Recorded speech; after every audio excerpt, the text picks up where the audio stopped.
Pregnant woman ಬಂದಾಗೆ ಅವ್ರಿಗೆ ಎಷ್ಟು ಖುಷಿಯಿಂದ ಡಾಕ್ಟ್ರೆ ಈ ಕಡೆ ಒದಿತು ನನ್ನ ಮಗ ಖುಷಿಯಿಂದ ಹೇಳ್ಕೊಳ್ಳೋರು. ಅದೇ 60 ವರ್ಷ ಆದಾಗ ಒದ್ದಾಗಿ ಎಷ್ಟು ಕಣ್ಣೀರ್ ಬರ್ತದೆ.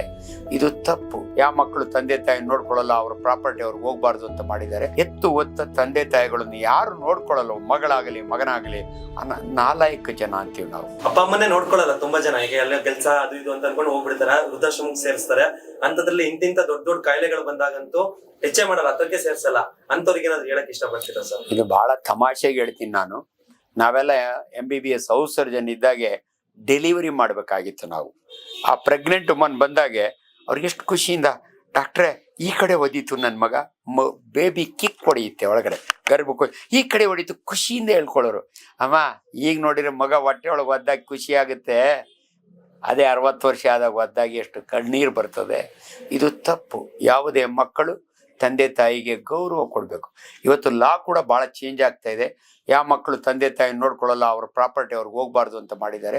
ನಿಜವಾಗ್ಲೂ ಆ ಲಾ ಏನೇ ಇರಲಿ, ಎತ್ತು ಒತ್ತ ತಂದೆ ತಾಯಿಗಳನ್ನು ಯಾರು ನೋಡ್ಕೊಳ್ಳಲ್ಲ, ಮಗಳಾಗಲಿ ಮಗನಾಗಲಿ ನಾಲಾಯಕ ಜನ ಅಂತೀವಿ ನಾವು. ಅವರಿಗೆ ಹ್ಯೂಮನ್ ಟಚ್ ಇರಲ್ಲ. ಅವ್ರು ಏನೇ ಮಾಡಲಿ, ಏನೇ ಹೆಸರು ತೊಗೊಂಡಿರಲಿ, ಅವರು ನಾಲಾಯಕ ಪ್ರಪಂಚದಲ್ಲಿ. ಎತ್ತ ತಂದೆ ತಾಯಿ ಬಹಳ ಸರಿ ಏನಾಗುತ್ತೆ, ಮಗ IAS ಮಾಡಿರ್ತಾನೆ, ತಂದೆ ತಾಯಿ ಅನ್ಎಜುಕೇಟೆಡ್ ಇರ್ತಾರೆ, ಅವಮಾನ ಪಡ್ತಾರೆ. ನನ್ನಪ್ಪ ಅಂತ ಹೇಳ್ಕೊಳ್ಳಿಕ್ಕೆ ನಾನು ಹೆಮ್ಮೆಯಿಂದ ಹೇಳ್ಕೊಳ್ತೀನಿ. 2ನೇ ಕ್ಲಾಸ್ ಓದಿದ ನನ್ನಪ್ಪ ಹನುಮಂತರಾಯಪ್ಪ ರೈತ. My father is greater than Adani or Ambani. ಯಾಕಂದರೆ ಅದಾನಿ ಮಗ ಹೋಗಿ ಅಮೆರಿಕಾದಲ್ಲಿ ಓದೋದು ದೊಡ್ಡದಲ್ಲ. 2ನೇ ಕ್ಲಾಸ್ ಓದಿದ ಹನುಮಂತರಾಯಪ್ಪನ ಲಕ್ಷ್ಮೀದೇವಮ್ಮನ ಮಗ ನಾನು. I am on internationally famous surgeon. ನನ್ನ ಹೆಸರು ವರ್ಲ್ಡ್ ರೆಕಾರ್ಡ್ ಇದೆ. ಈ ಭಾವನೆ ಪ್ರತಿ ಮಕ್ಕಳಿಗೂ ಬರಬೇಕು. ತನ್ನ ತಂದೆ ತಾಯಿನೇ they are greater than anybody ಅನ್ನೋದನ್ನು ನನ್ನ ಮಾತು ಕೇಳಿ ಆದರೂ ನಾನು ಪ್ರಾಕ್ಟಿಕಲ್ ಮ್ಯಾನ್, ನಾನು ಹಂಗೆ ಮಾಡ್ತೀನಿ. ನನ್ನ ಅಪ್ಪನ ಅಷ್ಟು ಸಂತೋಷವಾಗಿ ನಾನು ನೋಡ್ಕೊಂಡಿದ್ದೀನಿ. ಅದರಿಂದ ದಯವಿಟ್ಟು ಪ್ರತಿಯೊಬ್ಬರು ಕೂಡ ಆ ಥರ ಮಾಡಿ ಅಂತ ನಾನು ಕಳಕಳಿಯಿಂದ ಕೇಳ್ಕೊತೀನಿ. Thank you so much sir. ನಮಸ್ಕಾರ, doctor Anjanappa. I am a surgeon. ಮೊನ್ನೆ ತಾನೇ ಹೊಸ ವರ್ಷದ ದಿನ ಆತ್ಮೀಯ ಸ್ನೇಹಿತನ ಮಗ 2 ವೀಲರ್ನಾಗ ಹೋಗುವಾಗೆ ಹೆಲ್ಮೆಟ್ ಇಲ್ದಿರ ಆಕ್ಸಿಡೆಂಟ್ ಆಗಿ ಸ್ಪಾಟ್ ಡೆತ್ ಆಗ್ತಾನೆ. ನಿಮಗೆ ಹೆಡ್ ಇಂಜರಿ ಬಗ್ಗೆ ಭಾಳ ಇಂಪಾರ್ಟೆಂಟ್ ಇನ್ಫಾರ್ಮೇಷನ್. ಎಲ್ಲೋ ಚೈನಾದಿಂದ ಬರ್ತಿರೋ ವೈರಸ್ ಇನ್ನೂ ಏನೂ ಮಾಡಿಲ್ಲ, ಅದ್ರ ಬಗ್ಗೆ ಜನ ಅಷ್ಟೊಂದು ಆತಂಕ ಪಡ್ತೀರಿ. ಆದರೆ ನಮ್ಮ ದೇಶದಲ್ಲಿ ಆಕ್ಸಿಡೆಂಟಿಂದ ಅದರೊಳಗಾಗಿ ಹೆಡ್ ಇಂಜುರಿಯಿಂದ ಸಾಯೋದನ್ನ ನಿಮಗೆ ಅರಿವೇ ಬರೋದಿಲ್ಲ. ದಯವಿಟ್ಟು ತಿಳಿದುಕೊಳ್ಳಿ, ದೇವರು ಬ್ರೈನ್ಗೆ ತನ್ನದೇ ಆದ ಹೆಲ್ಮೆಟ್ ಕೊಟ್ಟಿದ್ದಾನೆ. ಮೂಳೆ, ಸ್ಕಲ್ ಬೋನ್ ಅಂತೀವಿ, ವೆರಿ ಸ್ಟ್ರಾಂಗ್ ಬೋನ್. ಅದು ಒಡೆದಾಗೆ ಎಷ್ಟು ಥರ ಹೆಡ್ ಇಂಜುರಿ ಅನ್ನೋದಕ್ಕೆ ನಿಮ್ಗೆ ಹೇಳ್ತೀನಿ. ಒಬ್ಬನಿಗೆ ತಲೆ ಇಲ್ಲಿ ಒಡೆದು ಎಂಟೈರ್ ಚಿಪ್ ಎದ್ಬಿಡುತ್ತೆ, ಬ್ರೈನ್ ನಿಮ್ಮ ಕಣ್ಣಿಗೆ ಕಾಣುತ್ತೆ, ನೀನು ಸತ್ತೋಗ್ತಾನ, ನಿಜವಾಗ್ಲೂ ಸಾಯಲ್ಲ. ಅದೇ ಇನ್ನೊಬ್ಬ ಫುಟ್ಬಾಲ್ ಆಡ್ತಾ ಇರ್ತಾನೆ, ಎಂತೂಸಿಯಾಸಮ್ನಲ್ಲಿ ಒಂದು ಹೆಡ್ ಮಾಡ್ತಾನೆ, ಅದು ಗೋಲ್ ಆಗುತ್ತೆ, ಇವನು ಹೀರೋ ಆಗ್ತಾನೆ, ಹಂಗೆ ಬಿದ್ದೋಗ್ತಾನೆ. 2 ನಿಮಿಷ ಆದಮೇಲೆ ಮಕ್ಕಕ್ಕೆ ನೀರು ಹಾಕ್ತಾರೆ, ಎದ್ದೊಳ್ತಾನೆ, ತಿರ್ಗಾ ಬಂದು ಫುಟ್ಬಾಲ್ ಆಡ್ತಾನೆ. ಅದಾದ ಮೇಲೆ ಮನೆಗೆ ಹೋಗಿ ಊಟ ಮಾಡಿಬಿಟ್ಟು ನಾನು ಸ್ವಲ್ಪ ಟೈರ್ಡ್ ಆಗಿದೆ ಅಂತ ಮಲ್ಕೋತಾನೆ. ಮಲಗಿದವನು ನೆಕ್ಸ್ಟ್ ಡೇ ಮಾರ್ನಿಂಗ್ ಎದ್ದೊಳೋದಿಲ್ಲ. ನಿಮ್ಗೆ ಆಶ್ಚರ್ಯ ಆಗ್ತಿರ್ಬೋದು, ಏನು ಡಾಕ್ಟ್ರ್ ಹಿಂಗೆ ಮಾತಾಡ್ತಾ ಇದ್ದೀರಿ, ಒಂದು ತೊಟ್ಟು ರಕ್ತ ಬರಲಿಲ್ಲ, ತಲೆಗೆ ಏಟು ಬಿದ್ದ. ಇದನ್ನ ನಿಮಗೆ ಭಾಳ ಸ್ಪಷ್ಟವಾಗಿ ಹೇಳ್ತೀನಿ. ಯಾಕೆ ಹೇಳ್ತಾ ಇದ್ದೀನಿ ಅಂದರೆ, head injury however small it is don't neglect, however big it is don't get scared ಅಂತ ನನ್ನ ಬುಕ್ನ ಬರೆದಿದೆ.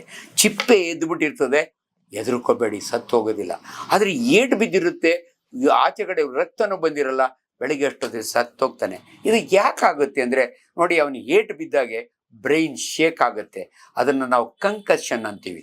ಆ ಶೇಕ್ ಆದಾಗೆ ನಮ್ಮ ಮೆದುಳಿಗೆ 3 ಪೊರೆಗಳಿರ್ತವೆ, ನಾವು ಮೆನಿಂಜಸ್ ಅಂತೀವಿ. ಅದರಲ್ಲಿ ರಕ್ತನಾಳಗಳಿರ್ತವೆ, ಅದೊಂದು ಒಡೆದು ಹೋಗುತ್ತೆ. ಅವನು ಎದ್ದಾಗೆ ಇನ್ನೂ ತಾನೇ ಶುರುವಾಗಿರುತ್ತೆ, ಸ್ವಲ್ಪ ಸ್ವಲ್ಪ ಬರುತ್ತೆ.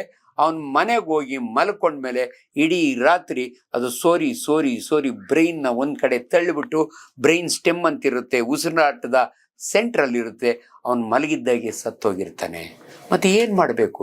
ನಿಮ್ಮ ಮಗು ಸುಮ್ಮನೆ ಬಿದ್ದಿದೆ, ಅದಾದಮೇಲೆ ಇಂಥ ಮಗುನ ಡಾಕ್ಟ್ರ್ ಮನೇಲಿದ್ರೆ ಓಕೆ, ಇಲ್ಲಾಂದರೆ ಹಾಸ್ಪಿಟ್ಲಿಗೆ ಕರ್ಕೊಂಬಂದರೆ ಏನೇ head injury however small it is 24 hours ನಮ್ಮ ಅಬ್ಸರ್ವೇಷನ್ ಆಗಿರಬೇಕು. ಏನು ಅಬ್ಸರ್ವ್ ಮಾಡ್ತೀರಿ ಡಾಕ್ಟ್ರೇ? ಪಲ್ಸ್ ನೋಡ್ತೀವಿ. ಅವ್ನು 80 ಇದ್ದು 120 ಹೋದರೆ definitely alarming. Level of consciousness, ಮಗು ಇದ್ಕಿದ್ದಂಗೆ ಸ್ವರ್ಗೋಗುತ್ತೆ, ಅದು ನಾನು ನೋಟ್ ಮಾಡ್ಕೋತೀವಿ. BP ಚೆಕ್ ಮಾಡ್ತೀವಿ ದೊಡ್ಡವರಾದರೆ. ಏನಾದರೂ ವೇರಿಯೇಷನ್ ಆದರೆ ಇದನ್ನ ನಾವು ಮಾನಿಟ್ರಿಂಗ್ ಅಂತೀವಿ. ನಾವು ಇಮಿಡಿಯೇಟ್ಲಿ ಕರಿತೀವಿ. ಯಾಕೆ ಕರಿತೀವಿ ಅಂದರೆ ಎಕ್ಸ್ಟ್ರಾ ಡ್ಯೂರಲ್ ಹೆಮಟೋಮಾ ಅಂತೀವಿ. ಅದಿದ್ರೆ ಅಂಥ ಪರ್ಸನ್ಗೆ ತಲೆಗೊಂದು ತೂತು ಹೊಡಿತೀವಿ, ಬರ್ ರೋಲ್ ಅಂತೀವಿ. ಆ ಕ್ಲಾಟ್ ತೆಗೆದ್ರೆ ಮನುಷ್ಯ ಉಳ್ಕೋತಾನೆ. ಮೋಸ್ಟ್ ಪ್ರಾಬಲಿ ಫುಟ್ಬಾಲ್ ಆಡಿ ಹೋಗಿ ಮಲ್ಕೊಂಡವನಿಗೆ ಬ್ಲಡ್ ಕ್ಲಾಟ್ ಇತ್ತು, ಅವ್ನು ಏನನ್ನ ಹಾಸ್ಪಿಟ್ಲಾಗ ಇದ್ದಿದ್ರೆ, ಅಫ್ಕೋರ್ಸ್ ಇವತ್ತೆಲ್ಲ CT ಸ್ಕ್ಯಾನ್ ಇದೆ, MRI ಸ್ಕ್ಯಾನ್ ಇದೆ, ಸುಮ್ಮನೆ ನೋಡೋದಲ್ಲ. ಒಂದು CT ಸ್ಕ್ಯಾನ್ 2 ಸಾರಿ ಮಾಡಿದರೆ ಅವ್ನ ಕ್ಲಾಟ್ ಹೆಂಗೆ ಓದ್ತಾ ಇದೆ ಅಂತ ಇಮ್ಮಿಡಿಯೇಟ್ಲಿ OT ಶಿಫ್ಟ್ ಮಾಡಿ ಒಂದು ತೂತು ಹೊಡೆದು ಬರ್ ರೋಲ್ ಅಂತೀವಿ. ಆ ಕ್ಲಾಟ್ ತೆಗೆದಿದ್ರೆ ಆ ಫುಟ್ಬಾಲ್ ಆಟಗಾರ ಉಳ್ಕೊಳ್ತಿದ್ದ. ಹಿಂಗೆ ಎದ್ದಿರುತ್ತಲ್ಲ, ಏನಿಲ್ಲ, ಬ್ರೈನು ಕಾಣ್ತಾ ಇರುತ್ತೆ, ಅದನ್ನು ನೀಟಾಗಿ ಎಲ್ಲ ಇದು ಮಾಡಿಬಿಟ್ಟು ವಾಪಸ್ ಹೊಲಿಗೆ ಹಾಕಿದರೆ ಹಂಗೆ ಕೂಡ್ಕೊಳ್ಳುತ್ತೆ.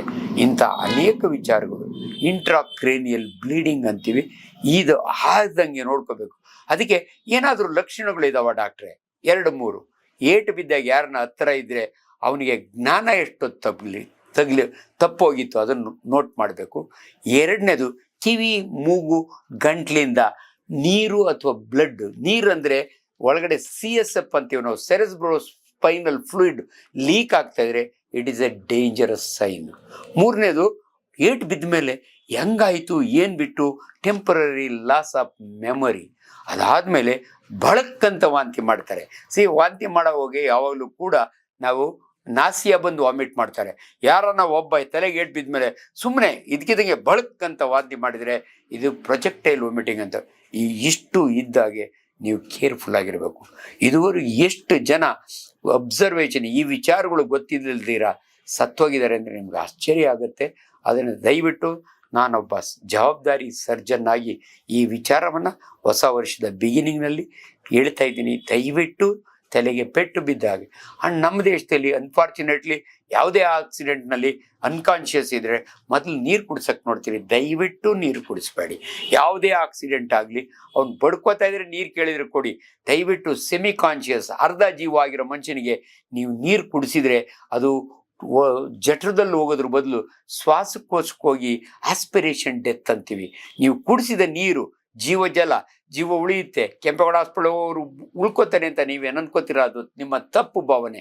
ಅನ್ಕಾನ್ಷಿಯಸ್ ಇರೋ ಪೇಷಂಟ್ಗೆ ನೀರು ಕುಡಿಸ್ಬೇಡಿ, ಆಸ್ಪಿರೇಷನ್ ಡೆತ್ ಆಗುತ್ತೆ. ಅದಕ್ಕಿಂತ ಇಂಪಾರ್ಟೆಂಟು, ಭಾಳ ಆಕ್ಸಿಡೆಂಟ್ಗಳು ಮಧ್ಯಾಹ್ನ ಊಟ ಮಾಡಿ ಟ್ರಾವೆಲ್ ಮಾಡೋವಾಗ ಆಗ್ತವೆ. ಅಂಥ ಸಮಯದಲ್ಲಿ ಯಾರಿಗಾದ್ರೂ ಹೆಡ್ ಇಂಜುರಿ ಆಗಿದ್ರೆ ಅಂಥನ ಮಲಗಿಸ್ಬೇಡಿ. ಅವನು ವಾಂತಿ ಮಾಡ್ತಾನೆ, ತಿಂದಿರೋದು ಅದು ವಾಪಸ್ ಹೋಗುತ್ತೆ, ಅದನ್ನು ಆಸ್ಪಿರೇಷನ್ ಡೆತ್ ಅಂತೀವಿ. ನೀವು ಆದಷ್ಟು ಅವನೊಂದು ಸೈಡಿಗೆ ಮಲಗಿಸಿ. ದಯವಿಟ್ಟು ಯಾವುದೇ ಒಂದು ಪೇಷಂಟ್ನ ಕುಂಡ್ರಿಸಿ ಆಟೋ ಒಳಗೆ ಟ್ರಾವೆಲ್ ಮಾಡಬೇಡಿ. ನೀವು ಹಾಸ್ಪಿಟ್ಲಿಗೆ ಕರ್ಕೊಂಡು ಹೋಗ್ಬೇಕಾದ್ರೆ ಎತ್ತಿನ ಗಾಡಿ ಆದರೂ ಪರವಾಗಿಲ್ಲ, ಸೈಡಿಗೆ ತಿರುಗಿಸಿ ಮಲಗಿಸಿ. ಅವ್ನು ಏನು ವಾಂತಿ ಮಾಡಿದ್ರು ಕೂಡ ಈಚೆ ಬರಬೇಕು, ವಾಪಸ್ ಹೋಗಬಾರ್ದು. ಆದಷ್ಟು ಮೂಗು ಬಾಯಿನೊಳಗೆ ರಕ್ತ ಬರ್ತಿದ್ರೆ ನಿಮ್ಮ ಕೈನೊಳಗೆ ಕಚ್ಚಿಪ್ ತಗೊಂಡು ಒರೆಸ್ಬೇಕು ನೀವು. ಆ್ಯಂಡ್ ಎಲ್ಲೋ ಒಂದು ಕಡೆ ದಯವಿಟ್ಟು ನೀವು ತಿಳ್ಕೊಳ್ಳಿ, ಹೆದರ್ಕೋಬೇಡಿ. ಇವನಿಗೆ HIV ಏನಾರ ಇದ್ದರೆ, ಏಡ್ಸ್ ಇದ್ದರೆ ನನಗೆ ಬರುತ್ತೆ ಅಂತ. ನಿಮ್ಮ ಕೈ ಎಲ್ಲೂ ಗಾಯ ಇಲ್ದಿದ್ರೆ, ತರ್ಚ್ಕೊಳ್ತಿದ್ರೆ, ಯಾವನಿಗೆ HIV ಇದ್ರೂ ಕೂಡ ನಿಮಗೆ ಬರೋದಿಲ್ಲ. ನೀವು ಹೋಗಿ ಆಮೇಲೆ ಕೈ ತೊಳ್ಕೊಂಡ್ರಾಯ್ತು. ಜೀವ, ನಿಮ್ಮ ಬಟ್ಟೆ ಗಲೀಜಾಗೋದು, ನಿಮ್ಮ ಕೈ ಗಲೀಜಾಗೋದಕ್ಕಿಂತಲೂ ಯಾರಿದೋ ಗಂಡ, ಯಾರ್ದೋ ತಂದೆ, ಯಾರಿದೋ ಅಣ್ಣ, ಅವನ ಜೀವ ಉಳಿಸಿರೆ ನಿಮಗೆ ದೇವ್ರು ಒಳ್ಳೇದು ಮಾಡ್ತಾನೆ. Thank you very much. ಮೊನ್ನೆ ಆಕ್ಚುಲಿ ಒಂದು ಚಿಕ್ಕ ಹುಡುಗಿ, ಸ್ಕೂಲ್ ಹುಡುಗಿಗೆ ಹಾರ್ಟ್ ಅಟ್ಯಾಕ್ ಆಗ್ಬಿಡುತ್ತೆ. ಅಂದ್ರೆ ನೋಟ್ಸ್ ತೋರಿಸ್ಬೇಕಾದ್ರೆ ಹಾರ್ಟ್ ಅಟ್ಯಾಕ್ ಆಗಿ ತೀರೋಗ್ಬಿಡ್ತಾರೆ. ಅರ್ಧ ಗಂಟೆಯಲ್ಲಿ ಚೆನ್ನಾಗಿದ್ದ ಹುಡುಗಿ ಅರ್ಧ ಗಂಟೆ ಆದ್ಮೇಲೆ ಅವಳಿಲ್ಲ, ಸತ್ತೋಗ್ಬಿಡ್ತಾರೆ. ಈಗ ಚಿಕ್ಕ ಮಕ್ಕಳಿಗೂ ಆತರ ಕಾಯಿಲೆಗಳು ಬರ್ತಾ ಇದೆ ಅಲ್ಲ ಸರ್, ಏನ್ ಮಾಡೋದು ಅಂತ ಹೇಳಿ? ನಮಸ್ಕಾರ, ಡಾಕ್ಟರ್ ಅಂಜನಪ್ಪ, ಸರ್ಜನ್, ಹೃದಯ ತಜ್ಞನಲ್ಲ ನಾನು. ಆದರೂ ಕೂಡ ನನ್ನ ಪ್ರೊಫೆಷನ್ನಲ್ಲಿ ಸಾಕಷ್ಟು ಜನ ಹೃದಯಾಘಾತದಿಂದ ಸಾಯೋದು ನೋಡಿರ್ತೀನಿ. ಹೃದಯ ಅಂದರೆ ನಿಮಗೆ ಗೊತ್ತಿರಲಿ, ದೇಹದ ಎದೆಯ ಎಡಭಾಗದಲ್ಲಿ ನಿಮ್ಮ ಮುಷ್ಟಿ ಅಷ್ಟಿರುತ್ತೆ.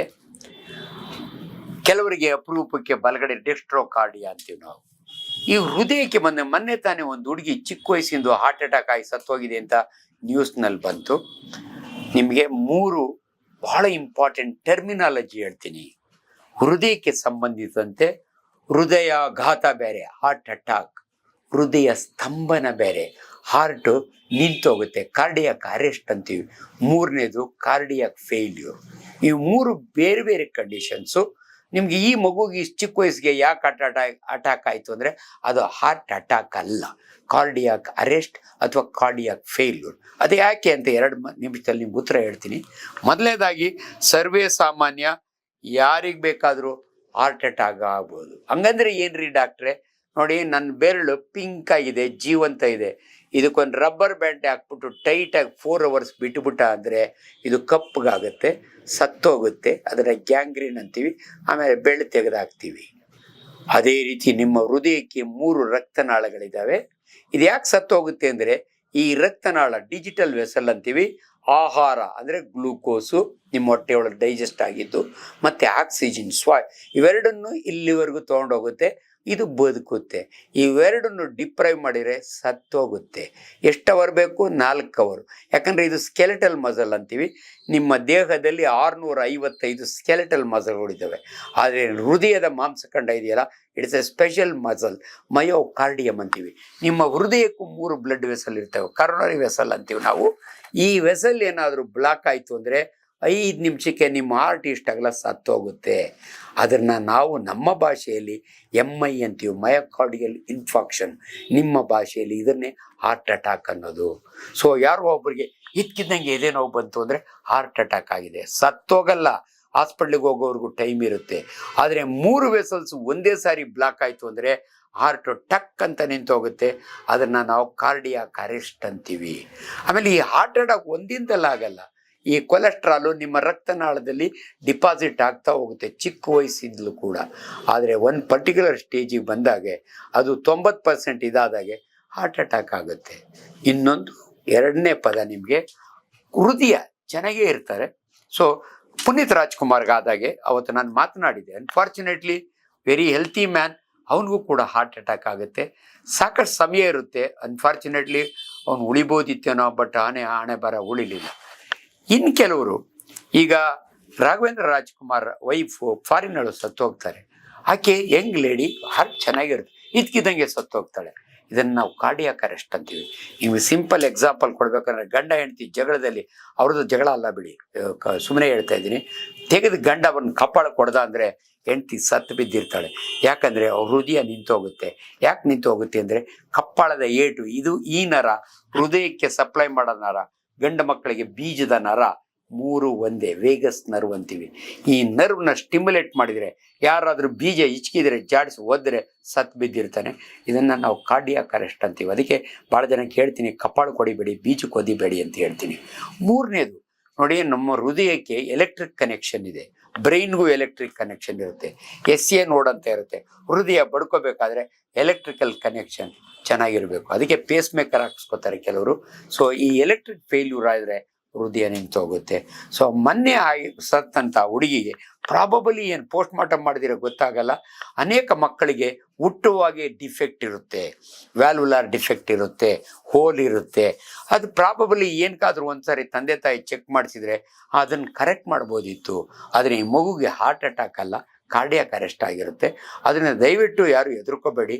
ಎಲ್ಲ ಮಕ್ಕಳಿಗೂ ಅಫ್ಕೋರ್ಸ್, ನಾನು MBBS ಹೋದಾಗ 65 ವರ್ಷದ ತಂದೆ ನಮ್ಮ ಮಗ ಕರ್ಕೊಂಬರೋನು ಹಾರ್ಟ್ ಅಟ್ಯಾಕ್ ಟ್ರೀಟ್ಮೆಂಟ್ಗೆ. ಇವತ್ತು ರಿವರ್ಸ್ ಆಗಿದೆ. ಅದೇ 65 ವರ್ಷದ ತಂದೆ 30 ವರ್ಷದ ಸಾಫ್ಟ್ವೇರ್ ಇಂಜಿನಿಯರ್ ಕರ್ಕೊಂಬರ್ತಾನೆ. ಅದು because of our lifestyle disorder. ಇವತ್ತಿನ ಮಕ್ಕಳು, ಅವಾಗಿನ ಕಾಲದಲ್ಲಿ ಅಪ್ಪ ರಿಟೈರ್ಡ್ ಆದಮೇಲೆ ಒಂದು ಮನೆ ಕಟ್ಸೋನು, ಈಗ ಅವನ ಮಗ ಇನ್ನು 30 ವರ್ಷಕ್ಕೆ ಮನೆ, ಕಾರು ಎಲ್ಲ ಅಷ್ಟು ದುಡಿತಾನೆ. ಅದರಿಂದ ಲೈಫ್ ಸ್ಟೈಲ್ ಡಿಸಾರ್ಡರ್ಸ್ ಅಂತೀವಿ. ಅದರಿಂದ ದಯವಿಟ್ಟು ನಿಮ್ಮ ಹೃದಯದ ಬಗ್ಗೆ ನಿಮಗೆ ಅರಿವು ಮೂಡಿಸ್ಲಿಕ್ಕೋಸ್ಕರ ಇಷ್ಟು ಮಾತನಾಡಿದ್ದೀನಿ. Thank you very much.